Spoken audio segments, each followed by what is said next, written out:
Triveni Public School Gudivada was established in the year 1994. We train our students to be self-disciplined and punctual. Triveni has got a play school for kids with effective teaching techniques. We have got an excellent and dedicated teaching staff with 20 years experience who have taken it as a challenge to shape our students in right path. Students interact with teachers steadfast and aspire the treasure of knowledge. We also train our students with different teaching models to improve their mental ability. Our students have created sensational records in IMO, NSO, IOM, IOS, RMO, BITS, Olympiads, IIT, EAM CET, AIEEE, IIT and NIT. In the year 2007, Mr. Chukka Ramaya has introduced Spaces Institution with IIT Foundation, which enables our students to create wonders in their educational life. Triveni students are provided with updated technology and well-equipped computer labs. Our campus is under the surveillance of CCTV cameras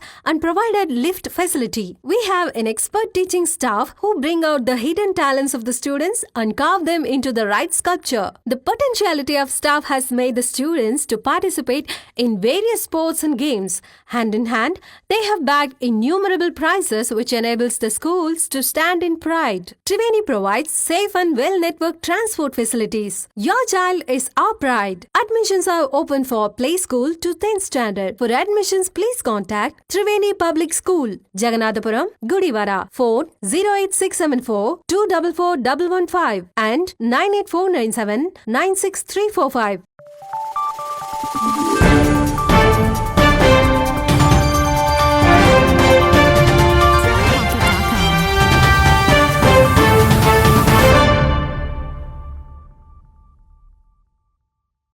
నమస్తే, welcome to Venus Gudivada. ముందుగా headlines. Gudivada పట్టణంలో ప్రశాంత వాతావరణంలో జరిగిన పట్టభద్రుల MLC ఎన్నికలు. Queue లైన్లో నిలబడి ఓటు హక్కును వినియోగించుకున్న ఎమ్మెల్యే వెనగండ్ల. పట్టభద్రుడు విజ్ఞతతో ఆలోచించి సరైన వ్యక్తికి ఓటు వేయాలని కోరిన ఎమ్మెల్యే.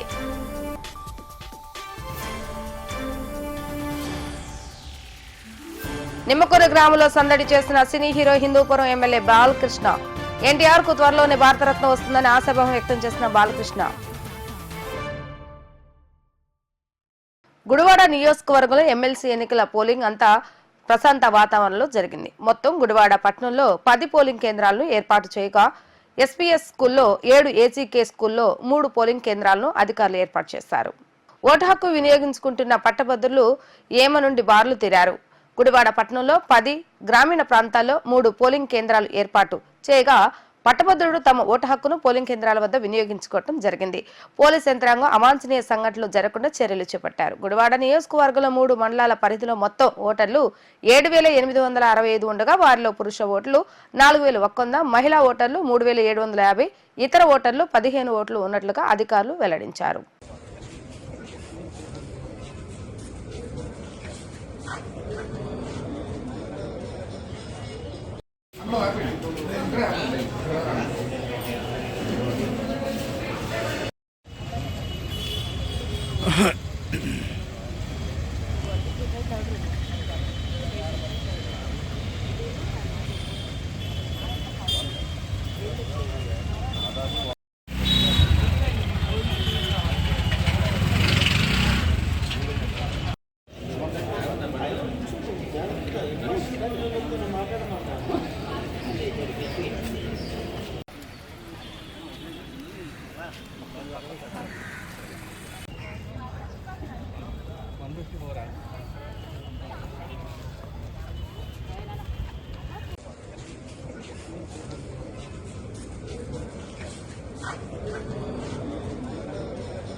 ఓటు వేసిన వారు బయటకు వెళ్ళాలండి.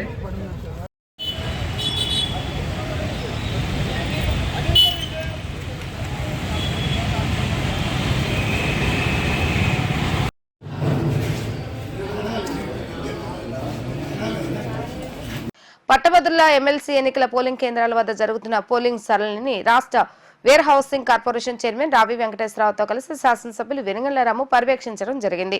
ప్రశాంత వాతావరణంలో జరుగుతున్న పోలింగ్ కేంద్రాలలో ఓటర్లకు అభివందనం చేస్తూ పోలింగ్ జరుగుతున్న విధానాన్ని ఎమ్మెల్యే రాము పరిశీలించారు. అంటే ఒకటి కాదు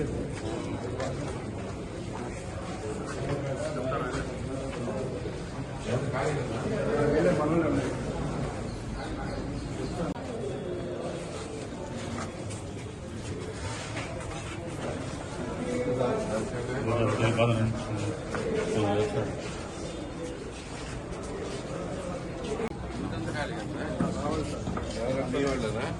అంటే ఒకటి కాదు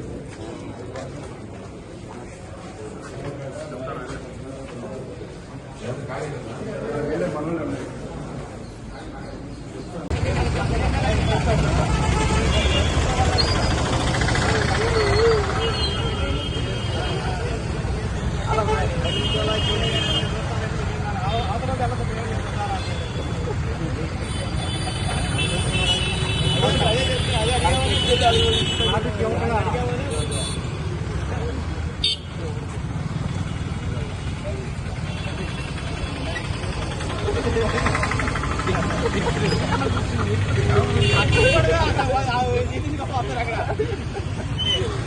థ్యాంక్ యూ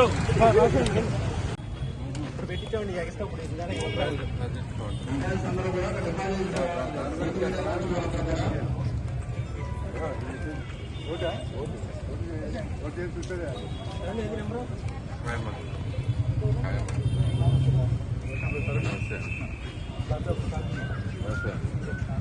నమస్తే సార్.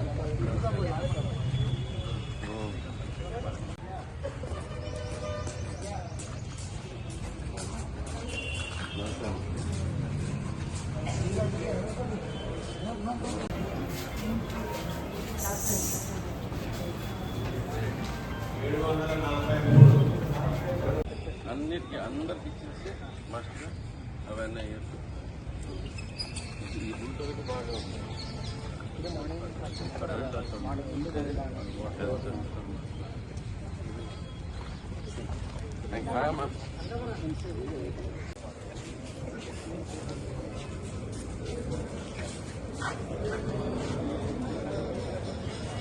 శ్రీ పొట్టి శ్రీరాములు ఉన్నత పాఠశాల బూత్ నెంబర్ 154లో శాసనసభ్యులు వెనుగళ్ల రాము తన ఓటు హక్కును వినియోగించుకున్నారు. సామాన్య ప్రజలతో కలిసి క్యూ లైన్లో నిలబడి ఓటు వేయడం జరిగింది. గతంలో పోల్చుకుంటే ఈసారి ఓటింగ్ శాతం మరింత పెరిగే అవకాశం ఉంటుందని ఎమ్మెల్యే రాము తెలిపారు. ఓటు హక్కు వినియోగించుకుంటున్న తర్వాత మీడియాతో శాసనసభ్యులు వెనుగళ్ల రాము మాట్లాడుతూ పట్టభద్రులందరూ పోలింగ్ కేంద్రాలకు వచ్చి స్వేచ్ఛగా తమ ఓటు హక్కు వినియోగించుకోవాలని కోరారు. 9 గంటల తర్వాత వేగంగా పోలింగ్ జరుగుతుందని, ఓట్లు వేసేందుకు పట్టభద్రులు క్యూ లైన్లో బారులు తీరారని తెలియజేశారు. చైతన్యవంతులైన విద్యావంతులు పనిచేసే వారికి మద్దతుగా నిలవాలని అభ్యర్థించారు. డిఎస్సీ నోటిఫికేషన్ విడుదల కావాలన్నా, జాబ్ క్యాలెండర్ రావాలన్నా ఎవరి ద్వారానో పట్టభద్రులు గుర్తించాలన్నారు. ఎమ్మెల్యేతో పాటు పిండమనేని బాబ్జీ, ఎలవర్తి శ్రీనివాసరావు, దింట్యాల రాంబాబు ఓటు హక్కును వినియోగించుకోవడం జరిగింది.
ఈరోజు ఎమ్మెల్సీ ఓటింగ్ సందర్భంగా ఇప్పుడే ఓటేసి వచ్చాను.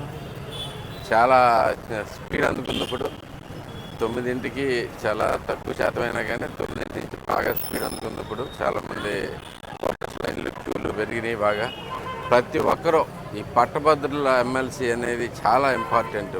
ఎందుకంటే ఎడ్యుకేటెడ్ పీపుల్ కింద మనం ఎవరిని రిప్రజెంట్ చేయాలి అనేది చాలా ఇంపార్టెంట్.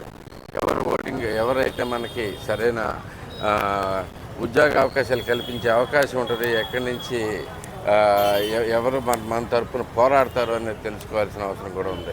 మీరందరూ తప్పనిసరిగా ఈరోజు, ఎందుకంటే మిగతా ఫార్మర్లకిను మనకి మిగతా ఇప్పుడు ఎడ్యుకేటెడ్ పీపుల్కి ఆ డిఫరెన్స్ అనేది క్లియర్గా చూపించాలి. ఎందుకంటే మనకి ఈ జనరల్ ఎలక్షన్లోనే 75 నుంచి 80% జరుగుతుంది. ఇది 90% కాకుండా 95% ఓటింగ్ రావాలని నా కోరిక. ఎందుకంటే మన రిప్రజెంట్ చేసేవాళ్ళు మనం ఈ ఎడ్యుకేటెడ్ పీపుల్ కింద కూడా డిగ్రీలు ఉండి కూడా మనం ఎన్నుకోవడానికి బద్దకిస్తే మనకి నిజంగా ఎలాంటి పరిస్థితులు ఎదురవుతాయి అనేది మీకు అందరికీ తెలిసిన విషయమే. సో మస్ట్గా ప్రతి ఒక్కరూ ముందుకు రండి. ఈ ఎమ్మెల్సీ ఓటింగ్లో తప్పకుండా పాల్గొనమని చెప్పి ప్రతి ఒక్కరిని కోరుతా ఉన్నాను. మనకి ఎవరు అవసరం, మనకి మెయిన్గా ఇక్కడ గుర్తుంచుకోవాల్సిన గుర్తుంచుకున్న విషయాలు 3 ఉన్నాయి. మెయిన్ ఇంపార్టెంట్ ఏంటంటే మనకి ఒక డిఎస్సి రావాలన్నా, ఒక జాబ్ క్యాలెండర్ రావాలన్నా, మనకి ఉద్యోగాలు తీసుకురావాలన్నా ఎవరు మన తరఫున గట్టిగా రిప్రజెంట్ చేయగలరు అనేది మనందరం చూసుకోవాల్సిన అవసరం ఉంది. అంతేకాకుండా ఉద్యోగస్తుల తరఫున వాళ్ళ కష్టాలు తెలుసుకుని వాళ్ళ కష్టాలతో పాటు పోరాడి మన కష్టాలు తెలుసుకుని పని చేయగలిగిన వ్యక్తులు కావాలి. మనకి ఎంతసేపు పోరాటం చేస్తామని చెప్పేసి ఎవరో ఒకరి తరఫున తీసుకునే వాళ్ళకంటే ఎప్పుడైనా కానీ మనం నిజంగా మనకి పని చేయగలిగిన వ్యక్తులు ఎవరైనా తెలుసుకోవాలి. మన తరపున నిజంగా నుంచోగలిగిన వాళ్ళు మన కష్టాలు ఎవరు తెలుసుకోగలిగిన వ్యక్తులు, అలాగే పని చేయగలిగిన వ్యక్తులు కావాలని కోరుకుంటాం. మీరందరూ తప్పకుండా పాల్గొనండి.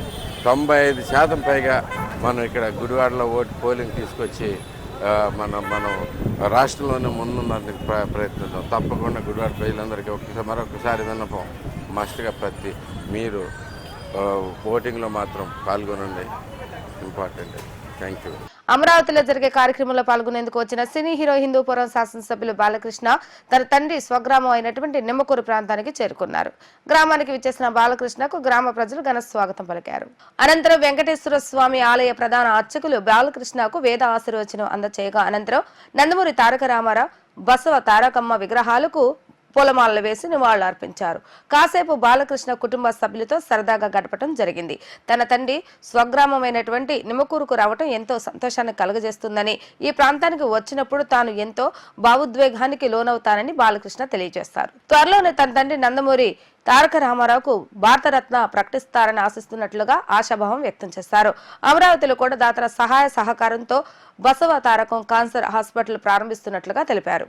జోహార్ అన్నయ్య ఎన్టీఆర్, జోహార్ అన్నయ్య, జోహార్ అన్నయ్య, జోహార్ ఎన్టీఆర్.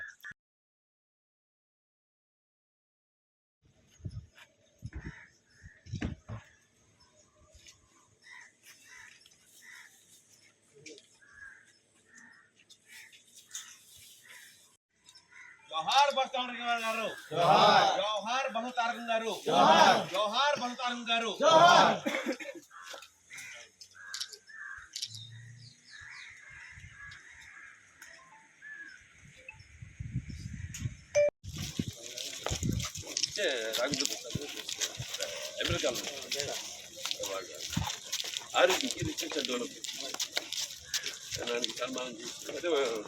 ఇది వేరు, అది వేరు, ఎంటిటీస్ వేరు. ఇంకో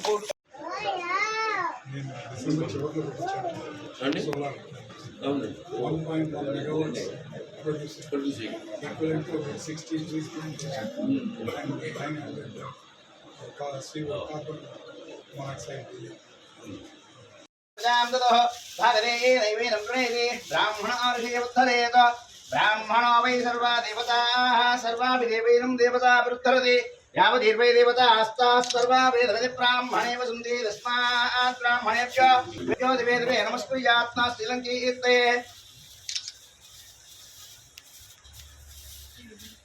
एता एव देवता आप्नुनाति पर्याप्त्या अन्तरालाय सर्वत्वमजरात्रोत्तमः भवति सर्वश्चाप्त्यै सर्वस्य नित्यै सर्वमेव तेन आप्नोति सर्वं जयति श्रीवसुभगा भव मनुरो महाधिकारो भव प्रजापतिर्सुप्रजा भव पुरुषोत्तमो दुर्जयो भव महेन्द्र इव सर्वार्थसंसिद्धो भव श्रीवेङ्कटेश्वरस्वामिया धान्यं धनं वसुं बहुपुत्रलाभकं शेषं संवत्सरं दीर्घमायुः पद्मभूषण ఇటు రావడం విజయవాడకి. అలాగే పద్మభూషణ్ వచ్చిన సందర్భంగా మా ఊరు నాన్నగారు నెమ్మకూరు వచ్చి మా అందరి బంధువులతో చుట్టాలతో దాయాదులతో అందరితో కూడా ఆ యొక్క ఆనందాన్ని పంచుకోవడానికి ఇక్కడికి రావడం జరిగింది. చాలా సంతోషంగా ఉంది. అంటే ఒక రకంగా కాకతాళీయమో యాదృచ్ఛికమో, కొందరేమో ఎప్పుడు రావాల్సింది అన్నారు. నేనంటాను ఇదే సరైన సమయం.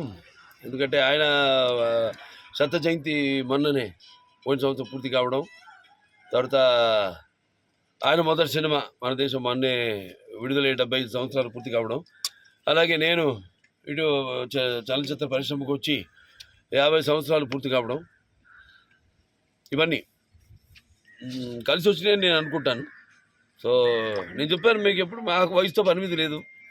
సో కాబట్టి ఆ కళమ్మ తల్లి ఆశీస్సులు, ఆ పుణ్య దంపతుల ఆశీస్సులతో ప్రేక్షక దేవుళ్ళ యొక్క ప్రోత్సాహం, నడుస్తున్న విజయాలు అయితే పరంపర, ఈ 4 సినిమాలు వరుసగా విజయం సాధించడం అయితేనేమి, అఖండ అయితేనేమి, వీరసింహారెడ్డి అయితేనేమి, నేలకొండ భగవంత్ కేసరి, అలాగే ఇప్పుడు డాకు మహారాజ్. సో ఈ యొక్క 4 సినిమాలు వరుసగా విజయవంతం కావడం, సో ఇవన్నీ సరైన సమయంలోనే నాకు వచ్చిందని నేను అభిప్రాయపడుతున్నాను. సో అయినా మాకు పదవులతో ఓకే ఇచ్చి ఇన్ని రకరకాల పాత్రలు చేయడం, అలాగే అటు సాంఘిక సంక్షేమ కార్యక్రమాలు ఎన్నో, అటు క్యాన్సర్ హాస్పిటల్ చైర్మన్గా అయితేనేమి, అది కూడా ఈ ఏప్రిల్ 11తో మార్చి 11తో 15వ సంవత్సరంలోకి అడుగుడుతున్నాను చైర్మన్గా బాధ్యతలు స్వీకరించి. అలాగే అటు హిందూపురం ఎమ్మెల్యేగా 3సారి గెలవడం, ఇవన్నీ ఇంకా చెయ్యాలి. ఇంకా చాలా ఉంది. అంటే మనకి వాటికి చేయాలనుకుంటే ఒక దృఢ సంకల్పం ఉంటే మన ఎవరైనా ఏదైనా సాధించగలుగుతారు.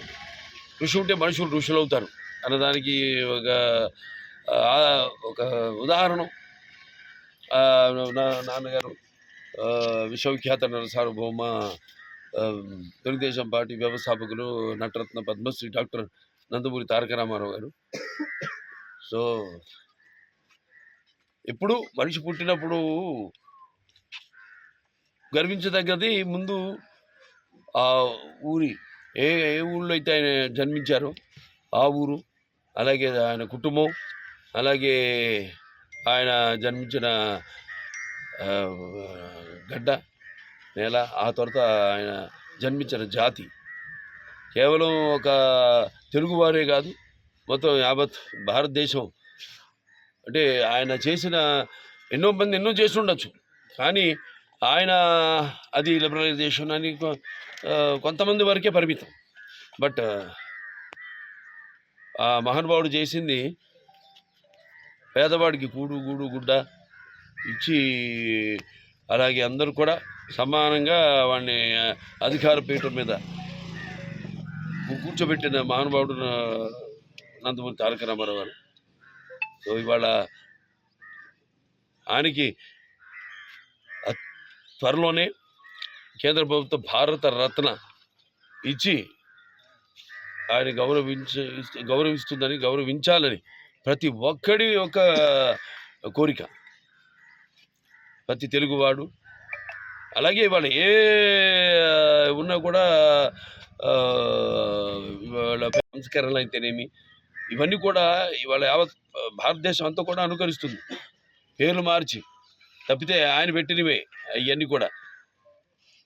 కాబట్టి మొత్తం నిరుపేదల యొక్క సంక్షేమం, వాళ్ళ అభివృద్ధి కోసం ఆర్నిశలు పాటుపడి ఎన్నో విప్లవాత్మక సంస్కరణలు తీసుకొచ్చాడు ఆయన.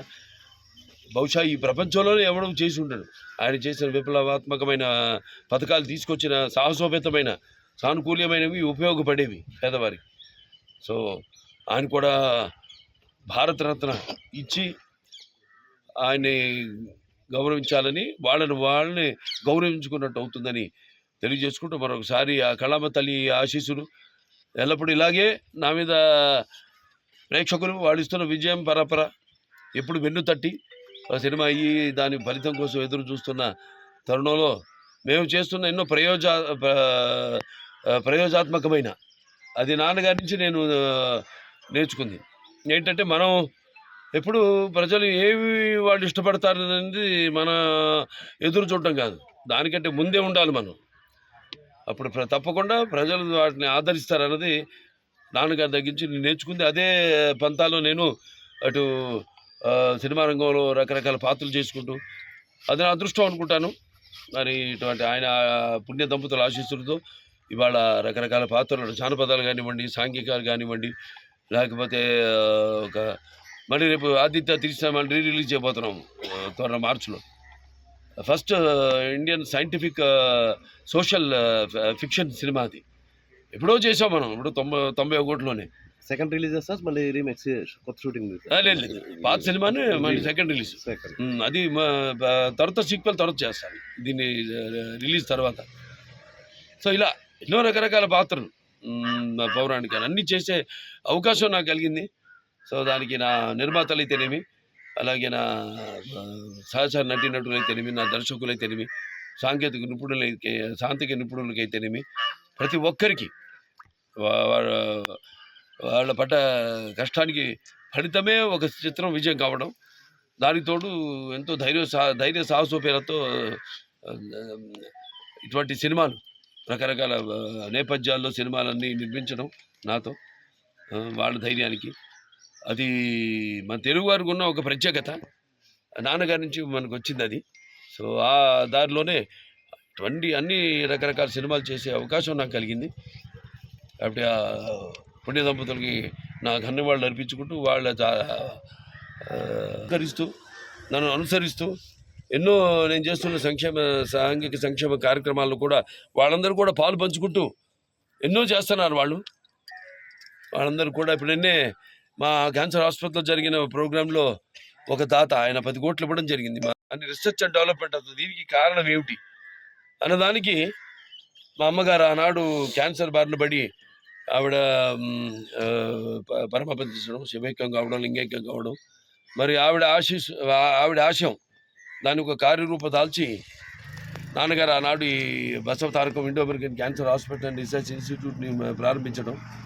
తర్వాత 10 ఏళ్ళు పట్టింది ఆసుపత్రి పూర్తి కావడానికి. అనివార్య కారణాల వల్ల, ఆర్థిక కష్టాల వల్ల, ప్రభుత్వాలు మారడాల వల్ల, తర్వాత చంద్రబాబు నాయుడు గారు చొరవ తీసుకుని తర్వాత ఆయన ఈ ఎంపీ ల్యాబ్స్ అయితేనేమి, లేకపోతే మనం టాటా సౌరభ్జీ వాళ్ళు ఇవ్వడం, వాళ్ళ ఫండ్స్ ఇవ్వడం కానీ ఆసుపత్రికి. సో అలాగా ఇవాళ అంతర్జాతీయ స్థాయిలోనే మనం ఏ ఆసుపత్రి కూడా తీసిపోకుండా వాటికి ధీటుగా ఇవాళ మెరుగైన వైద్యాన్ని, అత్యాధునికమైన పరికరాలన్నింటినీ కూడా మొన్నే ఈ రోబోటిక్ సర్జరీ 4th వెర్షన్ కూడా మనం తీసుకోవడం జరిగింది. అలా అనుకుంటే మనం ల్యాప్రోస్కోపిక్స్లో హైయెస్ట్, అంటే నేను అనేది ఇది కొంచెం సైంటిఫిక్ వర్డ్స్ వాడుతున్నాను, అవన్నీ కూడా మనం ఎక్కువ చేసాం దేశంలోని అన్నిటి ఆసుపత్రుల కన్నా. అయినా ప్రజల యొక్క డిమాండ్, వాళ్ళలో ఉన్న అవగాహనని గౌరవిస్తూ ఇవన్నీ ఏదైతే ఈ రోబోటిక్ సర్జరీ అయితేనేమి, అలాగే ఎంతోమంది దాతలు ముందుకొచ్చి ఆవిడ కారణభూతురాలు. ఆవిడ వల్ల ఇవాళ ఎంతోమందికి ఎంతో ఖర్చుతో కూడుకున్న ఈ క్యాన్సర్ వైద్యాన్ని అతి తక్కువ ధరకి, లేకపోతే బసవ తారకం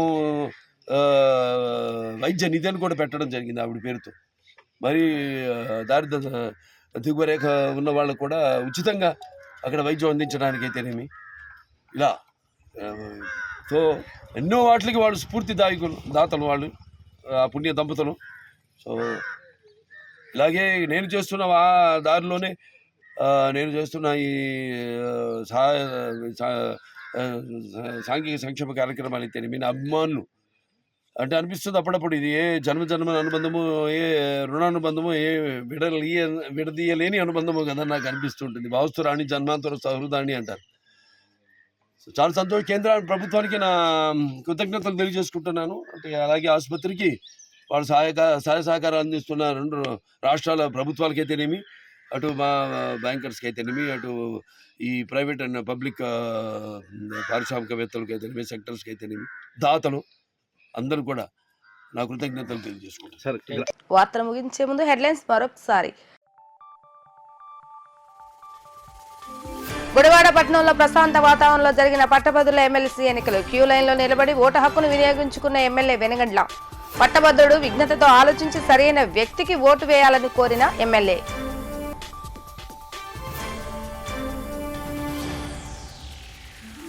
నిమ్మకూరు గ్రామంలో సందడి చేసిన cine hero Hindupur MLA Balakrishna. NTR కు త్వరలోనే భారతరత్న వస్తుందని ఆశాభావం వ్యక్తం చేసిన బాలకృష్ణ. ఇవి ఈ రోజు వార్తా విశేషాలు. మరలా తిరిగి ప్రసారమై వీటీవీ న్యూస్ లో కలుద్దాం. అప్పటి వరకు చూస్తూనే ఉండండి వీటీవీ న్యూస్ గుడివాడ.